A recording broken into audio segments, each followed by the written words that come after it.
जय हिंद दोस्तों। अभी विपक्षी पार्टियों के द्वारा सरकार के खिलाफ एक प्रस्ताव लाया गया जिसे बोला जा रहा अविश्वास प्रस्ताव। ये अविश्वास प्रस्ताव क्या है इसे आज हम डिटेल में कवर करने वाले हैं। तो आइए आज के लेक्चर की शुरुआत करते हैं। दोस्तों अविश्वास प्रस्ताव इसे बोलते हैं हम इंग्लिश में नो कॉन्फिडेंस मोशन। क्या बोलते हैं? No confidence motion. कहां पे लाया जाता है? ये लाया जाता है लोकसभा के अंदर, केवल और केवल लोकसभा के अंदर, ना कि राज्यसभा। तो अगर एग्जाम में क्वेश्चन पूछ ले तो कंफ्यूज जाओगे तो नहीं ना। तो लोकसभा के अंदर लाया जा रहा है। तो क्या संविधान के अंदर इसका कहीं पे जिक्र मिलता है अविश्वास प्रस्ताव का? तो पूरा संविधान पढ़ जाओ भाई साहब, तुम्हें कहीं भी इस अविश्वास प्रस्ताव का कहीं भी जिक्र नहीं मिलने वाला। केवल एक बात तो बोली गई आर्टिकल 75 के 3 में कि जो मंत्री परिषद है वो कलेक्टिवली सामूहिक रूप से लोकसभा के प्रति क्या होगी? जिम्मेदार होगी, है ना, या उत्तरदायित्व होगी, ऐसा समझ लो। ये बात तो यहाँ पर बोली गई, बाकी कहीं कुछ नहीं बोला गया। तो अब इसका जो अविश्वास प्रस्ताव है इसके लिए नियम कायदे कहाँ पे लिखे हुए हैं? तो लोकसभा की एक नियमावली है, लोकसभा के कामकाज के लिए एक नियमावली बना रखी इन्होंने। उसके 198 के सब क्लोज 3 में अविश्वास प्रस्ताव का जिक्र है और इसमें यह बोला गया कि लोकसभा का कोई भी सदस्य, समझने वाली बात है देखो यहाँ पे, कि लोकसभा का कोई भी सदस्य हो, चाहे वो पक्ष की पार्टी का हो, चाहे विपक्षी पार्टी का हो, चाहे रूलिंग पार्टी का हो, चाहे किसी और पार्टी का, किसी का भी ला सकता, वो लोकसभा के अंदर अविश्वास प्रस्ताव ला सकता। लेकिन एक कंडीशन है, उसके साथ 50 प्रस्तावक होने चाहिए, कम से कम 50 प्रस्तावक होने चाहिए, कम से कम 50 प्रस्तावक। लोकसभा के अंदर लाया जा रहा 198 के 3 में इसका जिक्र है। कोई भी ला सकता, कोई भी। तुम भी अगर मान लो कल को लोकसभा में जाकर बैठ जाओ, चाहे तुम किसी भी पार्टी के हो, तुम सरकार से खुश नहीं हो, चाहे तुम सरकार की पार्टी के हो, जैसे बीजेपी की सरकार है, बीजेपी से तुम चुनकर गए हो, लेकिन बीजेपी की नीतियों से तुम खुश नहीं हो, या बीजेपी की सरकार से खुश नहीं हो, तो तुम उनके खिलाफ क्या ला सकते हो? अविश्वास प्रस्ताव ला सकते हो। लेकिन 50 सदस्य तुम्हारे साथ होने चाहिए। अब देखो, इसे स्वीकार करने का अधिकार किस है? जब लोकसभा में लाया जा रहा है तो लोकसभा के अध्यक्ष को होगा। तो इसमें तो दिमाग लगाने की जरूरत ही नहीं है बिल्कुल भी। लोकसभा अध्यक्ष को इसका हक है कि वो इसे स्वीकार करे या ना करे। अब देखो, मान लो तुम कोई अविश्वास प्रस्ताव लेकर आए, आज तुम कोई अविश्वास प्रस्ताव लाना चाह रहे हो, तो कम 10 बजे से पहले 10 बजे से पहले तुम्हें लोकसभा के अंदर ये अविश्वास प्रस्ताव लाना पड़ेगा। और इसे कौन स्वीकार करेगा? अध्यक्ष करेगा।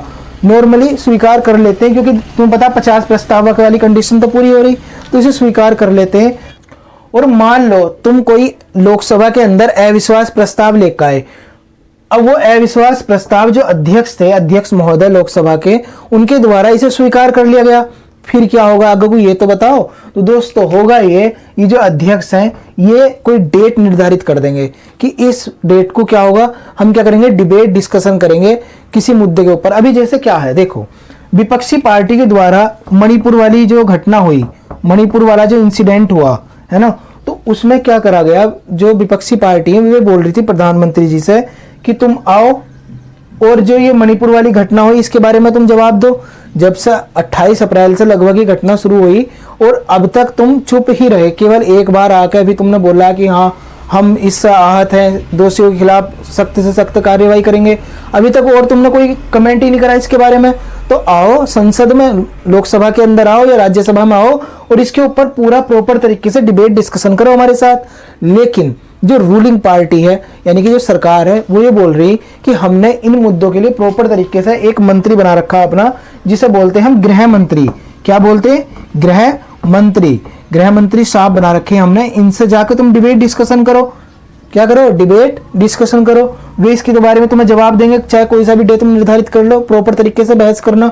लेकिन जो विपक्षी पार्टी थी उनके द्वारा बोला गया नहीं जी, हम तो केवल प्रधानमंत्री से जवाब चाह रहे हैं और किसी से नहीं चाहिए हमें।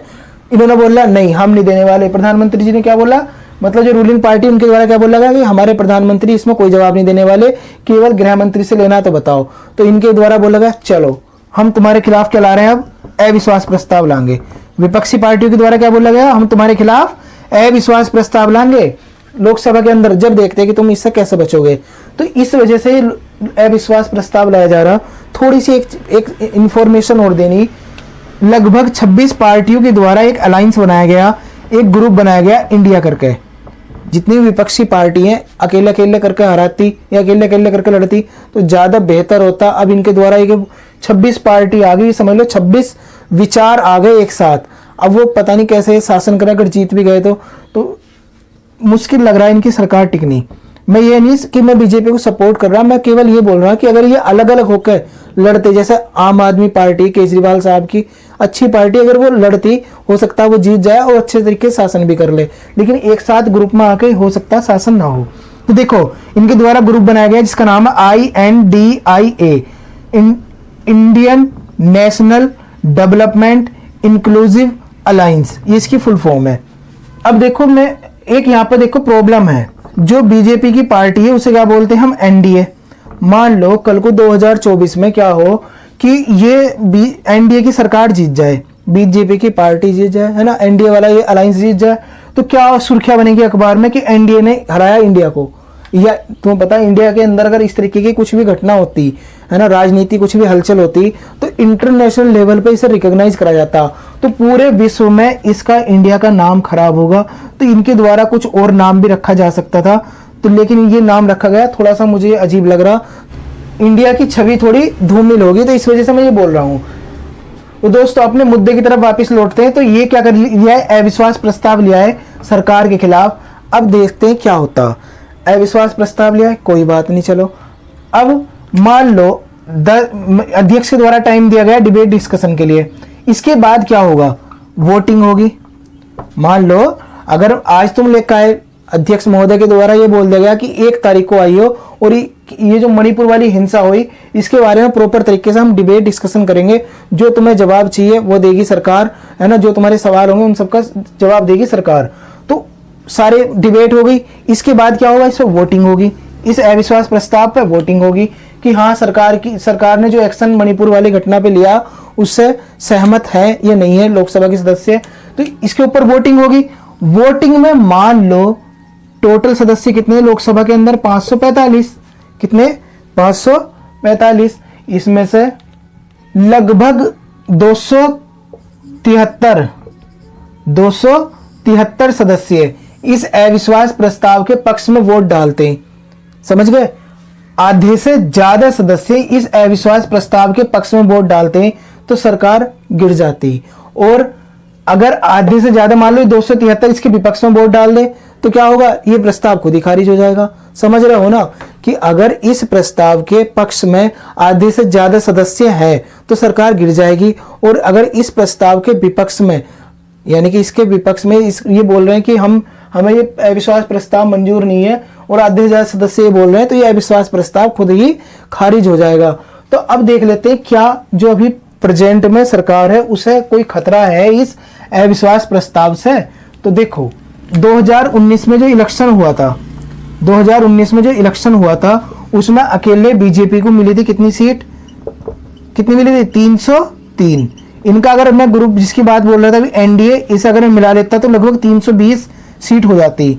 तो अगर कल को जाकर डिबेट होने के बाद अगर इस पर वोटिंग होती है विश्वास प्रस्ताव पे, तो इनके अकेलों के 303 सदस्य चाहिए, कितने 273, तो अब कितने 303, तो ये तो अविश्वास प्रस्ताव खुद ही खारिज हो जाएगा, क्योंकि इसके विपक्ष में 303 वोट डलने वाले, ये मान के चलो 303 सदस्य अकेले सरकार के हैं लोकसभा के अंदर। तो अगर सरकार के खिलाफ कोई प्रस्ताव लाया जाए तो ये तो सरकार के पक्ष में वोट डालेंगे, तो ये अविश्वास प्रस्ताव तो खुद ही खारिज हो जाएगा। अगर हम इस ग्रुप की बात करें जिसमें 26 पार्टी है, टोटल लोकसभा के अंदर इनकी कितनी सीट है, 141 सीट है टोटल, कितनी 141। अगर ये देखो, अगर ये अविश्वास प्रस्ताव के ऊपर वोटिंग होती तो कितने वोट होंगे इनके, 141। इनके बीजेपी वालों के अकेले कितने और है, 303। तो ये अविश्वास प्रस्ताव वैसे भी खारिज ही होना।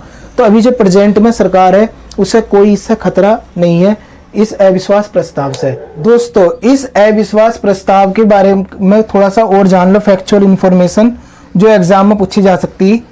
देखो 1963 में पहली बार लाया गया था पंडित जवाहरलाल नेहरू के खिलाफ अविश्वास प्रस्ताव। 1962 में जब भारत की हार हुई थी भारत चीन युद्ध में, तो उसके बाद पंडित जवाहरलाल नेहरू के खिलाफ लाया गया था अविश्वास प्रस्ताव 1963 में। और अब तक लगभग 27 बार इंट्रोड्यूस हो चुका है लोकसभा के अंदर, यानी कि लोकसभा के अंदर अब तक 27 बार लाया जा चुका है ये प्रस्ताव। और एक चीज और यहाँ पे समझो, लगभग 15 बार अकेले इंदिरा गांधी जी के खिलाफ लाया गया था। सबसे ज्यादा जो अविश्वास प्रस्ताव लाया गया वो किसके खिलाफ लाया गया? इंदिरा गांधी जी के खिलाफ। जब 1963 में पंडित जवाहरलाल नेहरू के खिलाफ ये प्रस्ताव लाया गया था तो भी ये प्रस्ताव खारिज हो गया था, क्योंकि इसके विपक्ष में वोट पड़े थे। और जब इंदिरा गांधी के खिलाफ 15 बार आया तो इसमें भी हर बार ये खारिज ही हुआ, हर बार खारिज हुआ। 1963 में पहली बार लाया गया। आज हम कहां खड़े? 2023 में। अब तक लगभग 3 बार ये प्रस्ताव पास हुआ। कब कब हुआ? एग्जाम में क्वेश्चन पूछा जा सकता। 1979 में मोरारजी देसाई की सरकार थी, उनके खिलाफ ये प्रस्ताव लाया गया। तब क्या हुआ था? ये प्रस्ताव पास हो गया था और मोरारजी की कुर्सी चली गई थी, मोरारजी देसाई जी की कुर्सी चली गई थी। उन्हें प्रधानमंत्री के पद से इस्तीफा देना पड़ा था। हालांकि उनके द्वारा पहले दे दिया गया था, उन्हें लग रहा था कि मैं विश्वास मेरे खिलाफ यहाँ पर वोट पड़ने वाले लोकसभा में, उनके द्वारा पहले ही बोल दिया गया था, तो इस वजह से पहले इस्तीफा दे दिया। तो एक 1979 में, एक 1990 में वीपी सिंह की सरकार थी, तो तब लाया गया था और ये प्रस्ताव पास हो गया था लोकसभा के अंदर और इन्हें अपनी कुर्सी से हाथ धोना पड़ा था। 1999 में अटल बिहारी वाजपेयी जी की सरकार थी, उनके खिलाफ ये प्रस्ताव लाया गया। तब भी ये प्रस्ताव क्या हो गया? पास हो गया था और अटल जी की कुर्सी चली गई थी, यानी कि अटल जी को प्रधानमंत्री के पद से इस्तीफा देना पड़ा था। तो 1999, 1979 और 1990 ये याद रखियो। और दोस्तों अगर इससे रिलेटेड तुम्हारे मन में कोई भी डाउट रह गया हो तो कमेंट बॉक्स ओपन है, कमेंट करके मालूम कर सकते हो। और दोस्तों अगर ये लेक्चर तुम्हें पसंद आया तो लाइक एंड सब्सक्राइब तो जरूर करना। दोस्तों मिलते हैं फिर नेक्स्ट लेक्चर में, तब तक के लिए थैंक्स अ लॉट। जय हिंद।